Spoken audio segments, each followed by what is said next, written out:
Hey Audrey, why do you carry lots of makeup when you go to school? Are you going to be a makeup artist? Makeup artist? Because I need it every time, anywhere, every day. Like, duh.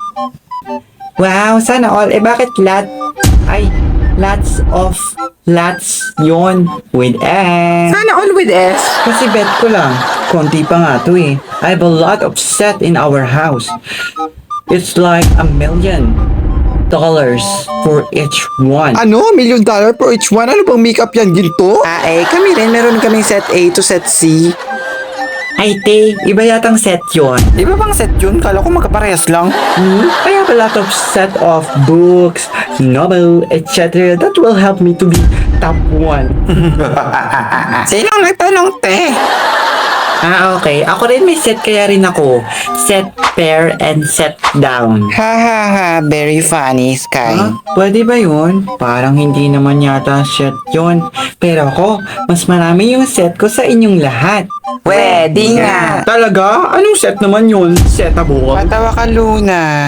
Kasi meron akong portable set, bed set, tapos garden set, tapos bathroom set, couch set, school set, bathroom set, tapos bag set, and marami pang set. Diba? Bunga naman pala ng set mo. Hindi lang papamilya pang sports pa. Iba yata mga set na mga sinasabi nyo ngayon. Setter. Isa ka rin dun, te. Guys, tanongin nyo rin ako. Marami rin akong set. Naku, wag na. Naku, alam na namin kung ano yung mga sets mo. Yung mga horror book at mga horror film na hindi namin mapanood kasi takot kami. We are not you. We are them. Ha? Ano, te? Paano mo naman nalaman? Pero may iba na hindi mo dapat malaman. Ano naman yun? Secret lang yun. Dapat hindi mo na sinabi. Sa ngiti mo pa lang, pakiramdam ko na hindi ko malalike yun. Di share mo na lang.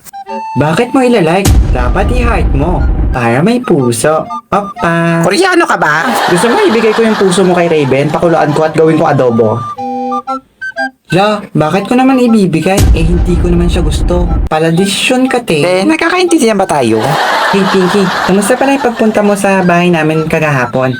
Diba ang laki? May underground bunker pa yun, ha? And our garden is over 1 million hectare. Diba ang laki? Ano yung garden nyo, te, Jupiter? Kaya pala nung pumunta ako sa inyo, naligaw ka ng bonggang-bongga. Kala ko katapusan ko na.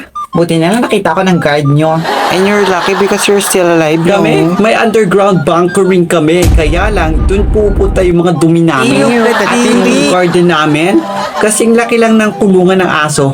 Pero malaki yun, ha? So big. Like too big? Like that. Talaga, te? Kami rin meron kaming underground bunker. Kasi si mama nagtatrabaho sa bangko. Kaya may bunker. Kagaling. Ako nga may gardening kami. Sa paso nga lang. Tapos, na-dead-drain yung plant. Kasi hindi namin dalaga ng isang buwan. Yun, natuyo. Naging dry plant. Dry plant? Ako, meron din kaming garden. Malawak na malawak. Pero, farm talaga yon, hindi garden. Pero may bulaklak. Pero hindi siya garden. Pero may halaman. Pero hindi siya garden. pa siya sa utak ko. Farm talaga siya. Galit sa namin, te. Gets nyo? Oo nga. Kami, wala kaming garden sa bahay kasi lahat ng tinatanim sa bahay namin namamatay. Kaya hindi kami nagtatanim. Naku, te, bibigyan sana kita ng bulaklak na halaman na para sumaya ka. Kaya lang, nagbago na yung isip ko. Huwag na lang.